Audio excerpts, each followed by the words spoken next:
तमोगुण फार वाईट असतो. रागामध्ये अनेक प्रकारच्या हानी निर्माण होतात. रागामध्ये माणसाचे या ठिकाणी जीवनामध्ये सुद्धा वाईट अशी अवस्था होऊन जाते. म्हणून राग नसला पाहिजे. कधी म्हणायला प्रेम असलं पाहिजे. कोणी दोन गोष्टी जरी बोलू द्या म्हणायचं, काहीतरी झालं असेल म्हणून त्यामुळे आपण जर कोणत्याला नाही बोलणं फिरून ते दुसऱ्या दिवशी आपल्या घरी येतो, माझं चुकलं बाबा, मी तुम्हाला एवढं बोललो रागामध्ये, तुम्ही एकही शब्द मला काही फिरून बोलले नाही. अहो त्यानं एक म्हणलं तुम्ही दोन म्हणले की मात्र रंग चढतो तिथं, मग काटका हातामध्ये घेतात. पण आपण जर नाही बोललो त्यानं आणि हसण्यावर नेलं तर ते मात्र उद्या पाहायचं तुमच्या घरून ते पाय धरतो.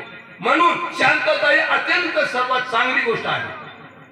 आता आपल्याला या ठिकाणी हे प्रवचन या ठिकाणी जे संपुष्टात आलेलं आहे, तरी तर उद्याच या ठिकाणी आकारणी आपण लावलेली आहे.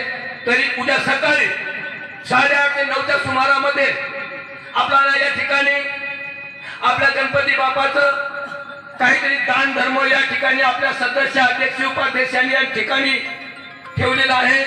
ते आपल्याला या ठिकाणी उद्याच्याला करायचं आहे.